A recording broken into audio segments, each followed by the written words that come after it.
Hello students, good morning. બચ્ચાઓ, આજે ફરીથી હું એક બહુ જ અગત્યનો, જેને ઇમ્પોર્ટન્ટ, ટુ મચ ઇમ્પોર્ટન્ટ કહી શકાય એ ટોપિક શીખવવા જઈ રહી છું. સ્ટુડન્ટ, આજે જે ટોપિક હું તમને શીખવાડું ને એ ટોપિકને જનરલી હું દર વર્ષે લાઈવ ક્લાસની અંદર એક પ્રક્રિયા શીખવાડ્યા પછી દરેક બાળક જોડે 10 વાર લખાવડાવું છું. એટલે લાઈવ ક્લાસની અંદર આ ઘટના બની શકે છે. હવે ઓનલાઈન હું એક લખાવ્યા પછી 10 ટાઈમ લખાઈ ના શકું. એટલે આઈ રિક્વેસ્ટ યુ કે વિડીયો તમને મળે ને પછી આખો વિડીયો કેટલી વાર જોવાનો, બધા લોકોએ 5 ટાઈમ, અને મને કેટલી વાર લખીને મોકલશો. ઈચ એન્ડ એવરી સ્ટુડન્ટ મને 5 ટાઈમ હોમવર્ક લખીને મોકલશે. કેટલી વખત? 5 ટાઈમ. કેમ કે આખી કેમેસ્ટ્રીનો જે મોસ્ટ ઇમ્પોર્ટન્ટ ટોપિક છે એ હું શીખવા જઈ રહી છું ને આઈ થિંક બધા ચેપ્ટરમાં, અને પછી બાયોમોલેક્યુલમાં પણ એ વસ્તુ હશે. તો ઘણી બધી જગ્યાએ એના પરિવર્તનો હશે. એના વગર ઉદ્ધાર જ નથી એવું સમજી લો. તો એ આવડી ગયો તો આ આખું ચેપ્ટર તમારું સક્સેસ જતું રહેશે. હવે સ્ટુડન્ટ, ગઈકાલે આપણે શીખ્યા હતા આઈયુપીએસસી નામકરણ, બરાબર ને?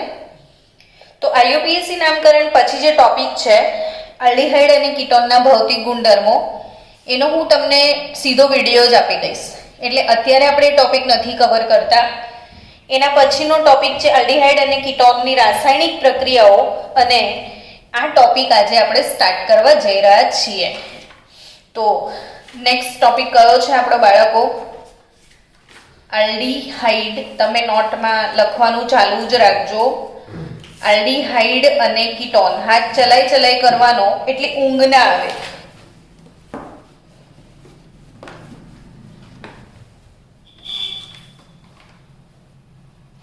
બોલો તો બધા એક વખત ફરીથી કે કયો ટોપિક છે? આલ્ડીહાઇડ અને કીટોનની રાસાયણિક પ્રક્રિયાઓ, બરાબર ને? ચલો, ટોપિક એ જ કહે છે કે આલ્ડીહાઇડ ને કીટોન કેવી પ્રક્રિયાઓ આપી શકે. એટલે તરત આપણને પ્રશ્ન થાય કેવી પ્રક્રિયાઓ હોય, હે ને? કેવી પ્રક્રિયાઓ હોય? તો જનરલી કેવી પ્રક્રિયાઓ હોય એના મુખ્ય 4 પ્રકાર. કેવી પ્રક્રિયાઓ હોય એના મુખ્ય કેટલા પ્રકાર? 4 પ્રકાર. આપણે 11મા ધોરણમાં ભણ્યા હતા. 4 પ્રકાર કયા? તમારે નજીક આવવું હોય તો આવી જાઓ, વાંધો નહીં. 4 પ્રકાર કયા? તો 11થમાં 4 કાર્બનિક પ્રક્રિયાઓના મુખ્ય 4 પ્રકાર ભણેલા. એવું કોઈને યાદ છે? યોગશીલ પ્રક્રિયા, પછી વિસ્થાપન પ્રક્રિયા, પછી વિલોપન પ્રક્રિયા, અને પછી પુનઃ વિન્યાસ પ્રક્રિયા. આ મુખ્ય 4 પ્રકાર છે. અને આપણે શું કરતા હતા કે દરેક ટોપિકમાં આ જે 4 પ્રક્રિયાઓ છે ક્યાંક ને ક્યાંક યુઝ કરતા હતા. આપણે હેલો અલ્કેન હેલો એરિનમાં પેલી પ્રક્રિયા ભણ્યા હતા ને, બીટા વિલોપન પ્રક્રિયા. પછી કોલ્વે સ્મિથ ભણ્યા હતા ત્યારે મેં તમને પુનર્વિન્યાસ પ્રક્રિયા સમજાવી હતી. એવી રીતે આપણે SN1 અને SN2 ભણ્યા એટલે વિસ્થાપન હતી. તો તમામ પ્રકારની પ્રક્રિયાઓ જે છે એમાંથી કોઈક ને કોઈક પ્રક્રિયા લોકોની હશે. હવે પ્રશ્ન થાય કે મેજર પ્રક્રિયા વિસ્થાપન અને વિલોપન ને ત્રીજી યોગશીલ. હવે આપણને પ્રશ્ન થાય કે આલ્ડીહાઇડ અને કીટોનની રાસાયણિક પ્રક્રિયાઓની જ વાત ચાલે છે તો એ વિસ્થાપન આપશે કે વિલોપન આપશે? વિસ્થાપન આપશે કે યોગશીલ આપશે? થાય ને એવો પ્રશ્ન. તો યોગશીલ પ્રક્રિયા એટલે શું એ કહો તો તરત ખબર પડી જશે કે જેનામાં એક બંધ હોય ને, જેમ કે હેલો અલ્કેન હતો તો આ બધા બંધ સિંગલ હતા. એટલે અહીંથી આ તૂટતું હતું અને એમાંથી આવી રીતે ધારો કે OH મળતો હતો તો ક્લોરીન જતો હતો ને OH આવતો હતો. એટલે જબ કોઈ આતા થા તબ કોઈ જાતા થા. Cl जाता था, OH आता था. તો આવી પ્રક્રિયાઓ કેવી કહેવાય? વિસ્થાપન. પણ યોગશીલ એટલે શું? બોલો. તો કે યોગશીલ હંમેશા કોની સાથે થાય? જેનામાં દ્વિબંધ હોય અથવા જેનામાં ત્રિબંધ હોય. કેમ? તો કે જેનામાં દ્વિબંધ છે અને ત્રિબંધ છે એમાં આ એક જ બંધ સિગ્મા હોય, ઉપરવાળા બે કયા હોય? પાઈ બંધ હોય. બધાને ખબર છે કે પાઈ બંધ નિર્બળ હોય, સિગ્મા બંધ, તો પાઈ બંધ તૂટી જાય ને પાઈ બંધ તૂટે, પાઈ બંધ તૂટે અને નવું કશું ઉમેરાય. દરરોજ સવારમાં આદુ, ધાણા, મરચા તો આવી જ જાય છે નહીં? તમને સંભળાતા હશે વિડીયોમાં, સવારમાં સંભળાય આદુ, ધાણા, મરચા, લીંબુ. લેવું હોય તો કહેજો મને. તો પાઈ બંધ તૂટે અને નવું કશું ઉમેરાય. તો કઈ પ્રક્રિયા કહેવાય? યોગશીલ. ફરીથી બોલો તો શું તૂટે? પાઈ બંધ તૂટે અને નવું કશું, તો એ પ્રક્રિયા કેવી કહેવાય? યોગશીલ કહેવાય ને. હવે આલ્ડીહાઇડ હોય કે કીટોન, આમાં આવો કોઈ બંધ હોય છે? આવો એટલે C double bond O. Carbon સાથે દ્વિબંધી શું જોડાયું છે? ઓક્સિજન. આને કયો ક્રિયાશીલ સમૂહ કહેવાય? કીટોન નહીં, કાર્બોનિલ. એટલે આલ્ડીહાઇડમાંય હોય, કીટોનમાંય હોય, એસિડમાંય હોય, એસ્ટરમાંય હોય, એમાઇડમાંય હોય, એનહાઇડ્રાઇડમાંય હોય, એસિડ ક્લોરાઇડમાંય હોય. આ બધાના આયુપેસી, આ બધું મેં સમજાવ્યું છે તમને ફર્સ્ટ લેક્ચરમાં. તો કયો સમૂહ છે? કાર્બોનિલ. આ કાર્બોનિલ કાર્બન કહેવાય. હવે આમાં એક સિગ્મા તો બીજો કયો? પાઈ. તો આમાં ચાન્સ છે ને પાઈ બંધ તૂટશે ને કશુંક C પર ઉમેરાશે ને કશુંક O પર ઉમેરાશે. આમ તૂટે તો કશું ઉમેરાય તો બંને પર ઉમેરાય ને. તો આમાં ઓબ્વિયસલી કયા પ્રકારની પ્રક્રિયાઓ થશે? યોગશીલ પ્રક્રિયા. જ્યારે તમે હેલો આલ્કેન હેલો એરિનમાં કયા પ્રકારની પ્રક્રિયા ભણેલા? વિસ્થાપન પ્રક્રિયા. આજે કયા પ્રકારની ભણવાના છો? યોગશીલ પ્રક્રિયા. સમજી રહ્યા છો? તો હવે જેમ વિસ્થાપનમાં મેં તમને શીખવાડ્યું હતું કે બે ટાઈપના વિસ્થાપન હોય. આમાં કેવું કે Cl माइनस હતો ને OH माइनस હતો. एक माइनस आया था तब दूसरा माइनस गया था. समझा क्या बोला मैंने? जब एक माइनस आया तब कोई दूसरा माइनस गया. આવું થયું યા આવું બી થાય કે આ બેન્ઝીનની રિંગ હતી એના પરથી H પ્લસ ગયેલો ने NO2 प्लस आयो तो. समझिए? जब कोई प्लस आया था तब कोई प्लस गया था. એટલે વિસ્થાપન પ્રક્રિયાઓમાં બે પોસિબિલિટી થાય. ऋण आता है ऋण जाता है, या तो धन आता है धन जाता है. આપણે મસ્તીમાં લેંગ્વેજ આવી બોલીએ છીએ, વિડિયો છે ડઝન્ટ મેટર, બટ મજા ના આવે એના વગર આપણે ક્લાસ તો ક્લાસ જ હોય. એટલે ધન આવે ને ધન જાય, ઋણ આવે ને ઋણ જાય. તો ઋણ આયન એટલે સમજો કે જે ઋણ આયન હોય એને ધન વસ્તુ માટે પ્રેમ હોય ને જે ધન આયન હોય એને કોના માટે પ્રેમ હોય? ઋણ વસ્તુ માટે. તો દુનિયાભરના ધન આયનને ઋણ ગમે એટલે ઇલેક્ટ્રોન ગમે. એટલે ધન આયનોને શું કહેવાય? ઇલેક્ટ્રોન અનુરાગી આયન કહેવાય. અને ઋણ આયનને શું કહેવાય? કેન્દ્રાનુરાગી આયન. તો વિસ્થાપન બે પ્રકારના હોય, કેન્દ્રાનુરાગી વિસ્થાપન અથવા ઇલેક્ટ્રોન અનુરાગી વિસ્થાપન. એમ યોગશીલ પ્રક્રિયા પણ બે પ્રકારની હોય, કેન્દ્રાનુરાગી યોગશીલ પ્રક્રિયા અને ઇલેક્ટ્રોન અનુરાગી. એકવાર બોલો, ભલે મને 4 કલાક થશે, આઈ ડોન્ટ કેર, પણ સમજો શું યોગશીલ પ્રક્રિયા કેટલા પ્રકારની હોય? કયા બે પ્રકાર? કેન્દ્રાનુરાગી યોગશીલ પ્રક્રિયા અને યોગશીલ. સમજી ગયા? જો ઋણ આયન આવે ને ઋણ આયન જાય, આવે ને જાય તો વિસ્થાપન. તો એ કેન્દ્રાનુરાગી વિસ્થાપન થાય, જેને આપણે SN કહેતા હતા, ન્યુક્લિયોફિલિક સબસ્ટિટ્યુશન. આનું ખાલી ઇંગ્લિશ કરી દેવાનું. કેન્દ્રાનુરાગીને ઇંગ્લિશમાં ન્યુક્લિયોફિલિક કહેવાય, વિસ્થાપનને સબસ્ટિટ્યુશન કહેવાય. એટલું ઇંગ્લિશ તો આપણે કરી જ શકીએ છીએ કારણ કે આપણને મોબાઈલ બહુ સારો આવડે છે. તો ન્યુક્લિયોફિલિક સબસ્ટિટ્યુશન ધેટ ઇઝ SN, ને એમાં તમે ભણ્યા હતા SN1 અને SN2. સમજી રહ્યા છો? હવે યોગશીલ એટલે બંધ તૂટે ને કશુંક ઉમેરાય. યોગશીલ એટલે શું? પાયબંધ તૂટે ને કશુંક. તો જે કશુંક ઉમેરાય એ ઋણ બી હોઈ શકે, ધન બી હોઈ શકે. તો યોગશીલ પ્રક્રિયા પણ કેન્દ્રાનુરાગી બી હોઈ શકે, ઇલેક્ટ્રોન અનુરાગી પણ હોઈ શકે. તો આલ્ડીહાઇડ અને કીટોન કેવી પ્રક્રિયા આપશે? પ્રશ્ન એવો થાય. તો હમણાં જ આપણે કીધું કે આમાં સી ડબલ બોન્ડ ઓ હોય છે, રાઈટ ઓર રોંગ? રાઈટ. ઓક્સિજનની વિદ્યુત ઋણતા વધારે કે કાર્બનની? હા, ઓક્સિજનની વિદ્યુત ઋણતા એટલે શું એમ કહો? ચલો, વિદ્યુત ઋણતા એટલે શું? યસ, આ જે ઇલેક્ટ્રોનો હોય ને અહીંયા ભાગીદારી વાળા, એક તુમારા એક હમારા, 50-50% પૈસા આપે તારે આ લોકો વચ્ચે બંધ બને ને, ભાગીદારીનો ધંધો છે ને. તો એમાં વધારે લૂંટણીઓ કોણ છે? ઓક્સિજન. વિદ્યુત ઋણતા હજી પણ જે બાળકોને ના આવડતી હોય સમજો કે આ વચ્ચે જે ઇલેક્ટ્રોન છે ને એને પોતાની તરફ ખેંચવાની ક્ષમતાને શું કહેવાય? તો સી ને ઓ માં કોની વધારે છે? ઓક્સિજન. એટલે ઓક્સિજન ઇલેક્ટ્રોન લઈ જશે ને કાર્બન જોતો રહી જશે.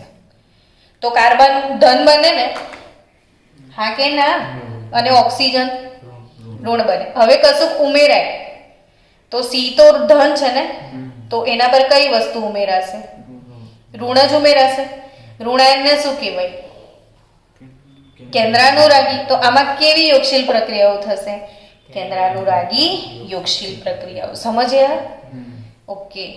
તો આ વસ્તુ તો હું તમને ડાયરેક્ટ કહી શકતી હતી કે આ લોકો કેન્દ્રાનુરાગી આપે છે, પણ કેમ આપે છે, કોને યોગશીલ કહેવાય એ સમજો. ચલો, ક્લિયર ને? તો કીટોન ને આલ્ડીહાઇડમાં કેવી યોગશીલ થવાની છે? કેન્દ્રાનુરાગી યોગશીલ પ્રક્રિયાઓ.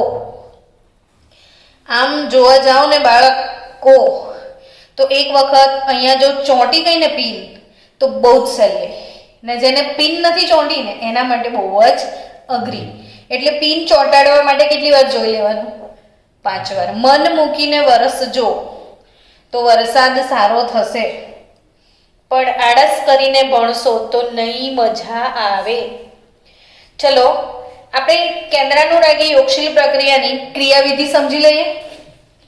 ક્રિયાવિધિ સમજ્યા પછી આપણે એક 1 by 1 પ્રક્રિયાઓ શરૂ કરીશું. ભલે 3, 4, 5 દિવસ જશે, આપણને ડઝન્ટ મેટર. શું શીખવા જઈ રહ્યા છીએ? કેન્દ્રાનુરાગી યોગશીલ પ્રક્રિયાની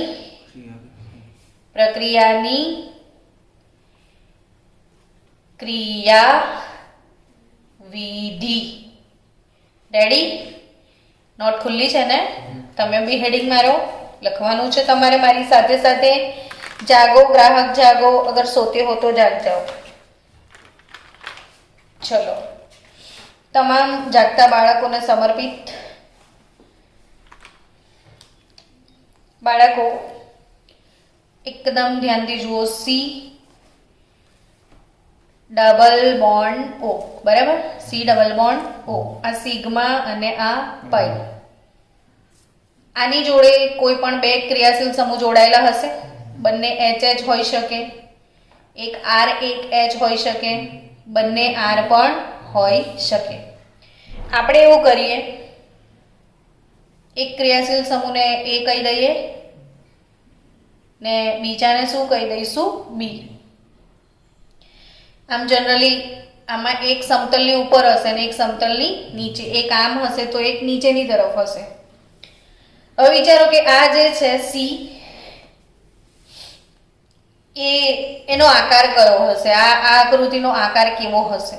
તો કે આ કાર્બનનું સંકરણ શોધી કાઢો. ચલો, કયા સંકરણમાં છે આ કાર્બન? જે કહેશે ને અહીંયા બેસેલાઓમાંથી, એને આજે હું ચોકલેટ વગર ઘરે નહીં જવા દઉં. હા, sp2. That's great. આટલું તો લોહી ચડ્યું. આ એક સિગ્મા બન, આ એક સિગ્મા બન ને આ એક સિગ્મા. કેટલા સિગ્મા બન્યા? 3 સિગ્મા બનાવે ને તો 3 કક્ષક જોઈએ. તો 3 કક્ષક એટલે કઈ?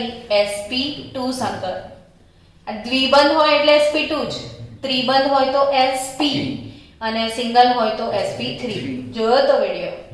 હા, ચલો હવે આ થયું આટલું.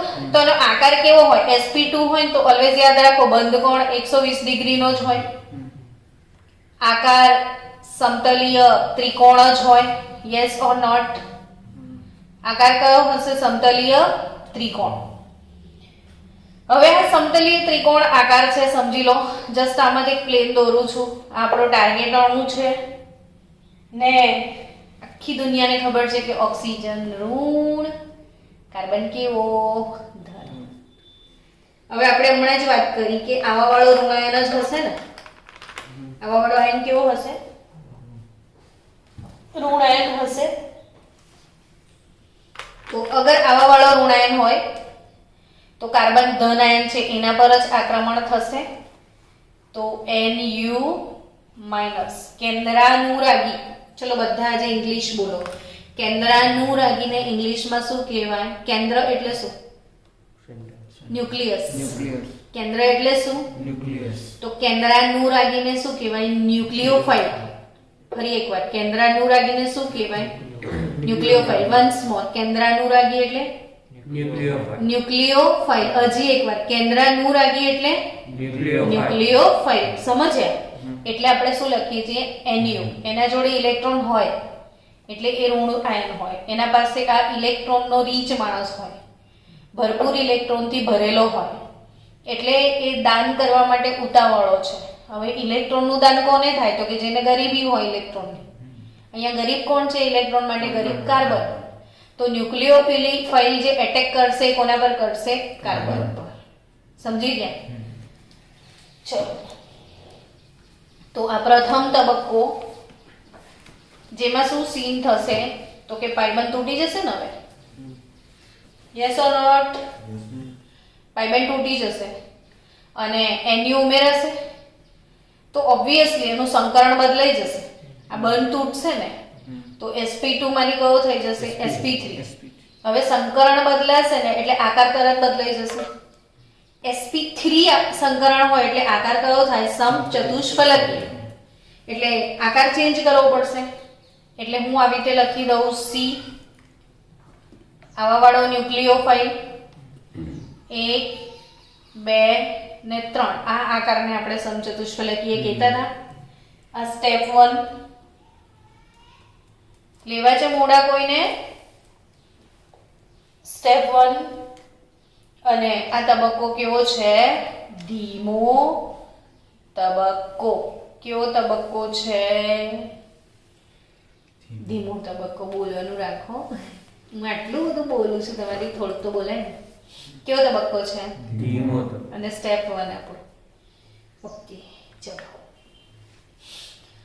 સો આવા વાળો Nu આવી ગયો C જોડે.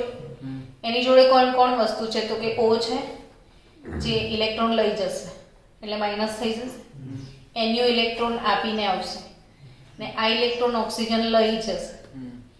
A ને B તો હતા જ. સંકરણ કયું થઈ ગયું? sp3. That's good. ચલો, sp3 સંકરણ થયું. હવે નેક્સ્ટ સ્ટેપ H+ નું સ્થાનાંતરણ થઈ જશે. કેમ કે આ માઇનસ છે ને તો એને બી બિચારાને સેટલ થવું હોય ને ઘર બાર વસાઈને. આ હજી કેવું ઘર બાર વગરનો કેવા અહીંયા ઇલેક્ટ્રોન એમનેમ ફરી ગયા છે તો એમને કોઈક ઘર જોઈએ, સંબંધ જોઈએ. તો નેક્સ્ટ સ્ટેપમાં કોણ ઉમેરાઈ જશે? H+. એટલે C જે છે એ Nu A B અને O જોડે કોણ આવી જશે? H. પ્રોટોન સ્થાનાંતરણ તબક્કો. ને આ રીતે જે પણ મળશે એને આપણે શું કહીશું? યોગશીલ નીપજ.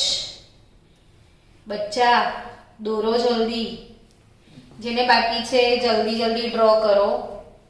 આ આમ લખવાથી છે ને આવડી જાય ને બીજું કે ચાલુ લેક્ચરમાં ઊંઘ ના આવે. અને જો તમે બેસી રહો ને तो क्या आ जाता है? नींद आ जाता है, फिर बैठे बैठे सो जाता है ना। और ऐसा तो मैडम कितनी बार होता है हमारे साथ। हम तो कितनी बार सो जाते हैं मैडम, क्या आप भी?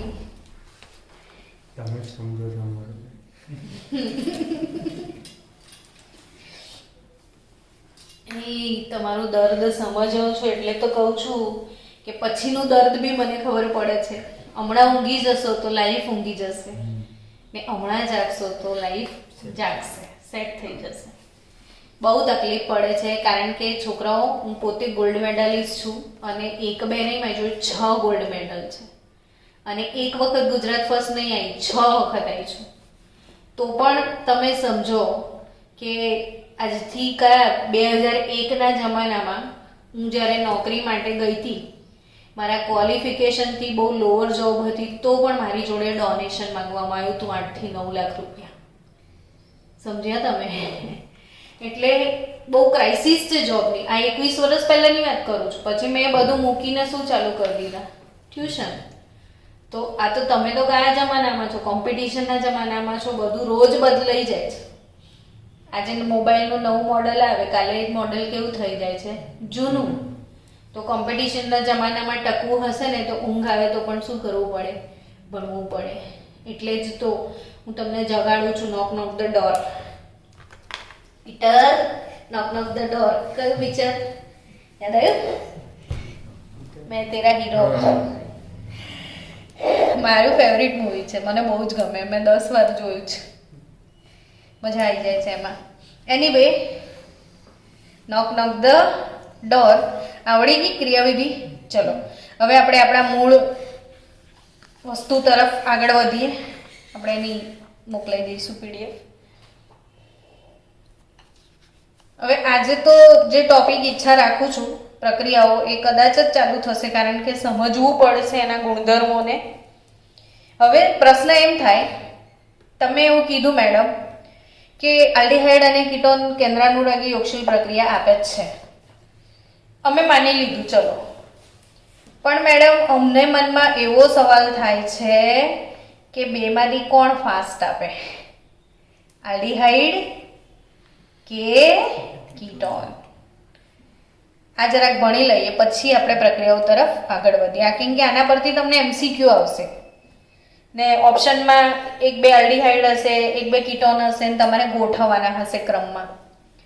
તો શું પ્રશ્ન થાય કે આ લોકો કેન્દ્રાનુરાગી યોગશીલ આપે જ છે, પણ બેમાં ફાસ્ટ કોણ આપે છે? આલ્ડીહાઇડ ફાસ્ટ આપે છે કે કીટોન ફાસ્ટ આપે છે? એ સમજીએ.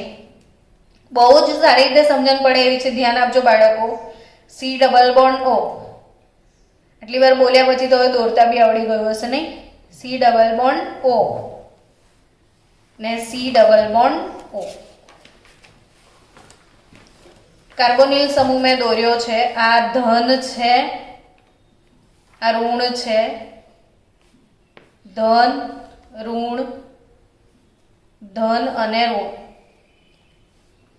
મોબાઈલની તમે લોકો ઓનલાઈન જ્યારે લેક્ચર અટેન્ડ કરો ત્યારે મોબાઈલ સ્ક્રીન પર અટેન્ડ કરો છો? મોબાઈલમાં જુઓ ને, હવે કેટલું આટલું નાનું સ્ક્રીન હોય, પછી ઓબ્વિયસલી ઊંઘ આવે નહીં? કી કરા? इस कोरोना ने तो बर्बाद कर दिया सबको. एक દિવસ મળે ને તો આપણે એને એસિડમાં બરાબર સાંદ્ર એસિડમાં ભીગોઈશું, હે ને? સાલા સોલ્યુશનને ફેંકીશું બી નહીં, પી જ જઈશું.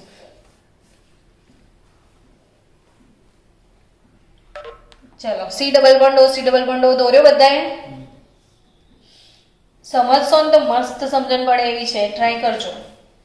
હવે મેં બંને બાજુ H લખી દઉં તો HCHO થઈ જાય. શું થાય? HCHO, मीथेनाल. इसको घर में बोलते हैं फॉर्माल्डिहाइड. મિથેનાલ લખ્યું ને? ચલો હવે મેં અહીંયા CH3 મિથાઇલ લગાવી દઉં ને અહીં શું લગાવી દઉં? H.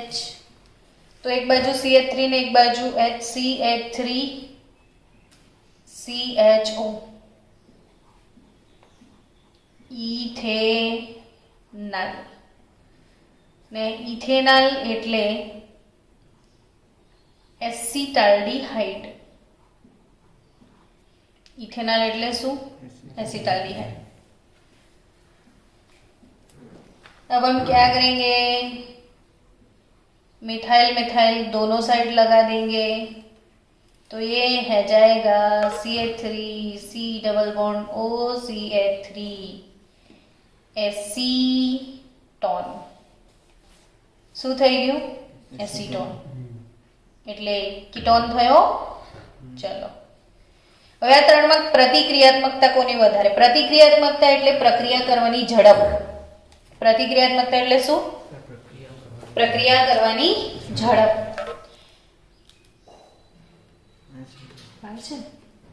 તો પ્રક્રિયા કરવાની ઝડપ કોનામાં વધારે છે? તો કે જો આવા વાળો કોણ છે? ઋણાયન છે. આવા વાળો કોણ છે? ઋણાયન. ત્રણેય જગ્યાએ ઋણાયનને શું ગમે? તો કે સામે વાળો જબ્બર ધન હોય એ ગમે ને. સામે વાળાને જેટલી ભણવાની ભૂખ વધારે હોય એટલું અધિશોષણ વધારે થાય ભણવાનું. તમારામાં શું વધારે હોય? ભણવાની ભૂખ. તો તમારી ભણવાની પ્રક્રિયા કેવી હોય? ઝડપી હોય ને. તો આ કાર્બન જેટલો ધનભારિત હોય એટલો આવા વાળો ફટાક લઈને લપકી જશે. હા ના? ઓકે. હવે સમજો કે આને શું લાગ્યું છે? 2 હાઇડ્રોજન. આને શું લાગ્યું છે? 1 મિથાઇલ. અને આને લાગ્યા છે 2 મિથાઇલ. મિથાઇલ હોય, ઇથાઇલ હોય, પ્રોપાઇલ હોય. ટૂંકમાં આપણે એને આલ્કાઇલ સમૂહ R કહીએ છીએ. ઇન જનરલ એને કયો સમૂહ કહેવાય? આલ્કાઇલ સમૂહ R. હવે આ જે આલ્કાઇલ સમૂહ છે એ હંમેશા કેવો હોય છે ખબર છે? ઇલેક્ટ્રોન દાતા. મિથાઇલ, ઇથાઇલ, પ્રોપાઇલ હંમેશા કેવા હોય? ઇલેક્ટ્રોન દાતા. હવે અહીંયા કોઈ ઇલેક્ટ્રોન દાતા છે? નથી. અહીંયા છે. કેટલા? એક ઇલેક્ટ્રોન દાતા છે. કોને દાન કરશે? તો કે કાર્બનને. અહીંયા કાર્બનને કેટલા દાતા છે? 2. આ 2 લોકો કાર્બનને દાન કરી રહ્યા છે. તો આ કાર્બન ધનભારિત હતો. અહીંથી ઇલેક્ટ્રોન આવ્યો. અહીંથી ઇલેક્ટ્રોન આવ્યો એટલે એની ભૂખ મટી જશે. આને બહુ ભૂખ લાગી હતી. આને થોડા બિસ્કિટ આપ્યા, આને પૌવા આપ્યા, તો આની ભૂખમાં શું થઈ જશે? ઘટાડો થઈ જશે. એટલે આવા વાળા હવે બહારથી એ કૃષ્ણા પરથી નાસ્તો ખાશે નહીં. गम पड़ी? इत्थे किसी ने इसको दान नहीं किया है, ना किसी ने उसको बिस्किट दिया, ना किसी ने उसको पौवा दिया. वो भूख के मारे मर जाएगा तो वो कृष्णा पे जाएगा कि नहीं? कचौरी खाएगा कि नहीं? बोलो यस. ओके. तो इसको कचौरी खाना बहुत प्यारा लगेगा. इसको बिस्किट खाया है, पौवा नहीं मिला है.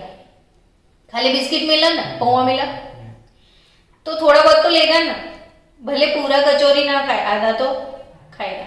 ये तो मना कर देगा पेट भरा हुआ है, या खाएगा भी तो धीरे धीरे खाएगा. आएगी नहीं समझ में. तो આ બધામાં તમને શું લાગ્યું? કોણ સૌથી વધારે પ્રતિક્રિયાત્મક છે? છેલ્લો કે પહેલો? છેલ્લો પ્રતિક્રિયાત્મક કેવી રીતે હોય? બકાઈને ભૂખ જ નથી.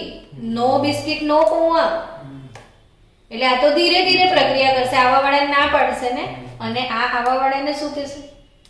હા પાડશે. ઝડપી થશે. તો કોનેમાં ઝડપી થશે? હજી સમજ્યા કે ફરી સમજાવો? પડી. હાચે પડી.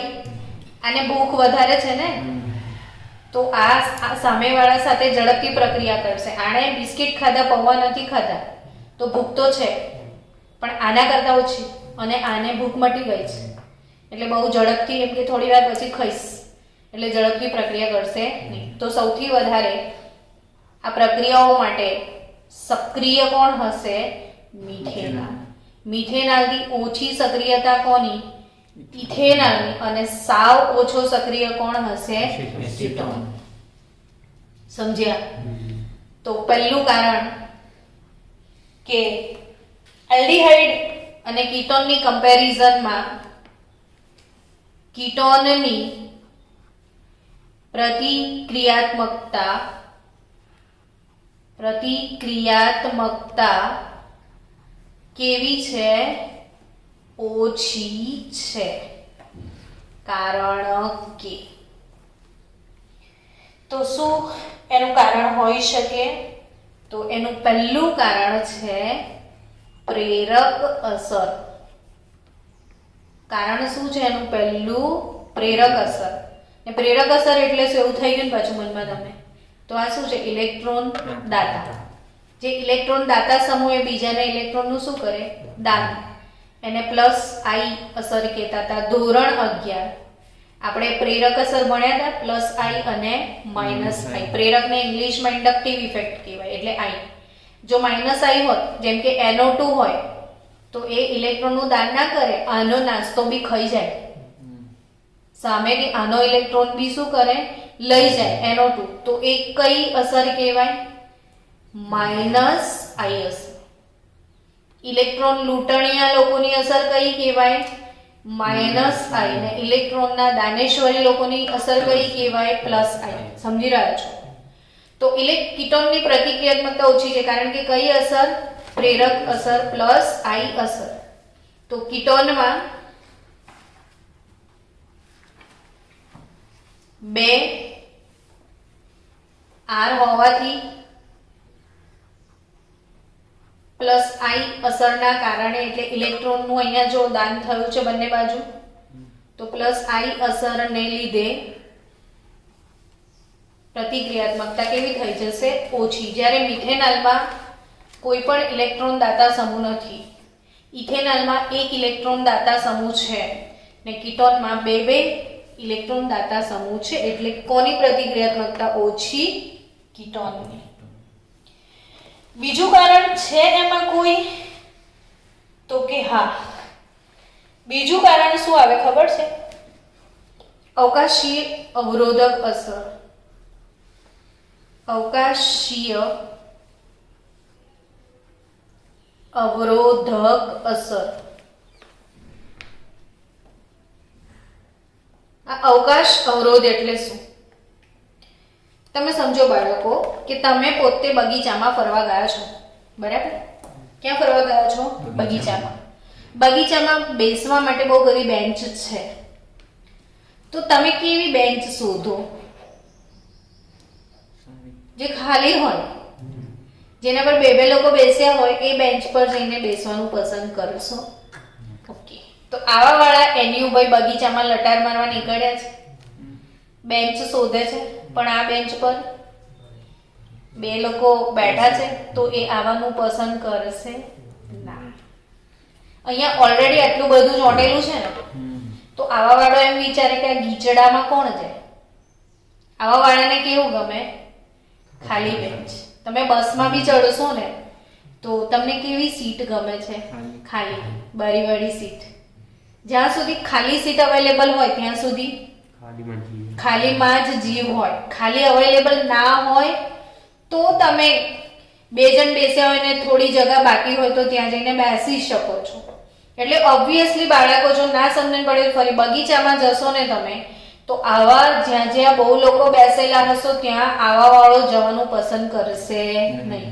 ને આ જે બહુ બધા અહીંયા ચોંટેલા હોય એને શું કહેવાય? ગીચડો, ગીચતા. શું કહેવાય? જેને કહેવાય અવકાશીય અવરોધ. અવકાશમાં બહુ બધો અવરોધ છે, બહુ બધા લોકો છે, એટલે આમાં ઝડપથી NU નહીં જાય, આમાં ઝડપથી જશે. એટલે બીજી અસર કઈ થાય? અવકાશીય અવરોધ. એટલે અહીંયા યાદ રાખો કે કીટોનમાં 2 ક્રિયાશીલ સમૂહ R હોવાથી, કીટોનમાં 2 ક્રિયાશીલ સમૂહ R હોવાથી ગીચતાના લીધે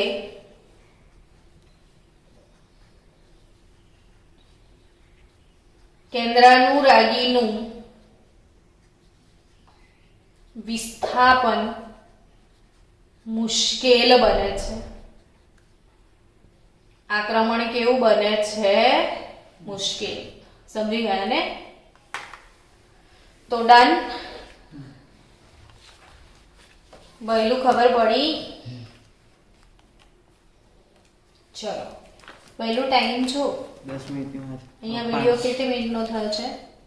34 ને અહીંયા વાર છે ને મીટિંગ એન્ડ થવામાં? ઓકે, સારું. ચલો સ્ટુડન્ટ્સ, હવે આપણે વાત કરીએ એરોમેટિક આલ્ડીહાઇડ અને કીટોન. એરોમેટિક આલ્ડીહાઇડ અને કીટોન, તો એવા આલ્કાઇલ એરાઇલ કીટોન કરતા એરોમેટિક આલ્ડીહાઇડ વધુ પ્રતિક્રિયાત્મક છે અને આલ્કાઇલ એરાઇલ કીટોન કરતા ડાય એરાઇલ કીટોન ઓછું પ્રતિક્રિયાત્મક છે. એટલે શું વાત કરે છે? તો આ બધા એમસીક્યુ પડશે એટલે તમને સમજાવી દઉં. આને શું કહેવાય એમ કહો? બેન્ઝીનની રિંગ. ને એના પર CHO હોય તો શું કહેવાય? બેન્ઝાલ્ડીહાઇડ. શું કહેવાય? બેન્ઝાલ્ડીહાઇડ. હવે તો શીખી જાઓ આ બધા બંધારણ. બેન્ઝાલ્ડીહાઇડ. ચલો ફરીથી મને કહેજો આ શું છે? બેન્ઝીન. આ કયો ક્રિયાશીલ સમૂહ લખ્યો મેં? કાર્બોન. હા તો કીટોન થયો ને આ મિથાઇલ લખ્યું. આ એરાઇલ કહેવાય. એરોમેટિક હોય ને આ એરાઇલ કહેવાય. આ આલ્કાઇલ કહેવાય અને આ ketone. Aryl, alkyl, ketone. Phenyl, methyl, ketone. આને ફિનાઇલ કહેવાય. Phenyl, methyl, ketone. અને બે એરાઇલ લગાવી દો.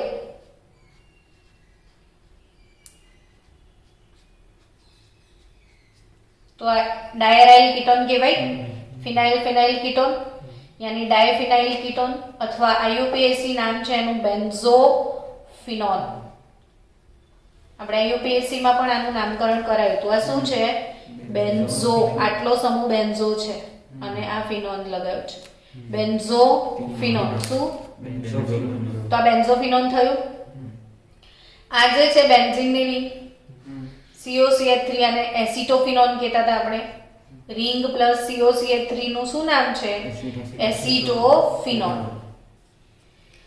હવે સમજો કે આ કાર્બન પોઝિટિવ છે, આનો આ કાર્બન પોઝિટિવ છે ને આનો આ કાર્બન પોઝિટિવ છે. કોને ભૂખ વધારે હશે સમજો? કે બેન્ઝીનની રિંગ હશે તો સ્પંદન થશે. આમાં કેવું છે કે આ બેન્ઝીનની રિંગ પણ છે ને આ બાજુ પાછો શું છે? મિથાઇલ છે અને આ બાજુ ખાલી હાઇડ્રોજન છે. આ બાજુ આને શું છે?